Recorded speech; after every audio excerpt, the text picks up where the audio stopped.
If you thought Hoda Kotb's life was already an open book, well, guess what? You're in for a surprise. She recently put pen to paper to write a juicy tell-all about her own life. It's called Hoda, How I Survived War Zones, Bad Hair, Cancer, and Kathy Lee. Pow. Bam. Save the best for last. Congratulations on this book. Thank you, Al. You know, how difficult was it? Because, I mean, this is not, there are a lot of great moments in your life, and there's some difficult ones. How do you decide what goes in and what stays out? I think you sort of reach a point in your life where you think, sort of, how did I get here? And, like, I'll be honest, this moment, me sitting with you on this, I never thought this would happen in my lifetime, ever. I didn't think I'd ever work in 30 Rock. I never thought I'd live this life. And I also didn't think the bad things in my life would happen. I didn't imagine breast cancer. I never imagined getting divorced. So I think when you reach that point in your life, you're like, wow, all this stuff, it's sort of nice to put it all on paper. Your folks were born and raised in Cairo, right. Egypt, but they moved here. Yep. You grew up in Oklahoma. You had an all-American childhood. Right. Okies from Cairo. Go figure. Kairos. But then when you start looking for jobs, and you get a job with at one station, the news director says, that name Hoda, let's change that to Helen. Yeah, he was Southern. He was like, so come on in. First it was, come on in, Hilda. I was like, it's Hoda, but don't worry about it. He's like, maybe your name is interesting, but maybe we could fix it just a little bit. And I was like, okay, I wonder what this guy's talking about. Because we like, people would understand Helen. What do you think of Helen? And I was like, no, I like the one we've got. So now, did you grow up with Kenny G playing in the background? Yes, because that's really interesting. That's the track of our lives, Al. One of the things that has to be bittersweet for you, I mean, you're so close to your dad, and he passed away when you were a junior in college, is achieving what you have, both the good and the bad, is one of the hardest parts not having him there to talk about this with? Yeah, I mean, it's sort of like when I think about my dad, it's like if you lost a parent, it's sort of the itch you can't scratch.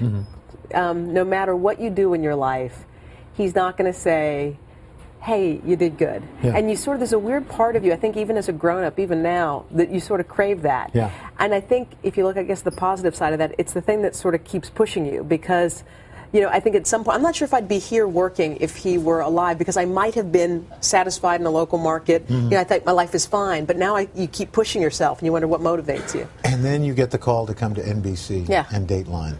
That was one of those that blew my mind. I still remember the day I called my mom. She was in her cubicle at the Library of Congress, Al, and I go, Mom, I got the job. She goes, what? She stood up in her cubicle and goes, my daughter's a correspondent at Dateline, NBC News. And you could hear, like, all the women who were in their cubicles clapping. It was like one of those moments that you don't forget in your life. The other moment, 2007, not a year most people would want to forget for one of two reasons, a divorce and breast cancer. You had them both in the same year. Yeah, that was my bad year. And I think everyone probably has one year that you wish you could erase. And I'm one of those people who likes to put it behind me and just go and forget about it and, and start fresh. And I ended up meeting this man on an airplane at one point, and he just explained to me, we had a long conversation, but at the end of it, he said, here's the deal, Hoda. He said, don't hog your journey. He said, it's not just for you. He told me, think of how many people you could have helped on the plane ride home. And it was one of those moments that you think you can put your stuff deep in your pockets and go to your grave. I remember visiting you in the hospital after your surgery, and you were already writing. I was so amazed at that. When you walked in, by the way, it was one of the, because I was laid out looking kind of like that, and you walked in and you changed the room. And it was one of those moments that totally brightened me up. And I have always journaled, and I think that's why putting the book together, at least for those difficult portions, were made a little bit easier because I had a lot of it documented. I didn't have to, relive it all like that. And, of course, in the book title, Surviving Kathy Lee. Yes. Tell us about that. But we have plenty of wine on the set that makes the trip smooth. I mean, you know Kathy Lee very well. I mean, she walks in, she sings, she's honest. It would be as if you'd swallowed a truth pill and just said everything you thought. I mean, that's what life's like. But there's something refreshing and cool about it. You look at her and you go, I get it. You understand why she's a TV icon, a TV legend. And now you are parodied on SNL. Does life get any better than this? Hey, as long as Keenan never plays me, honey, no, I'm happy. No, I don't care who, as long as it's not him. Hoda, the book is called Hoda, How I Survived Bad Hair, Survived War Zones, Bad Hair, Cancer, and Kathy Lee. It's a great read. Love you, Al. Thank you. Congratulations. Thank you. Thank That's you. so Thank you. spectacular. All Thanks, right. Sonny.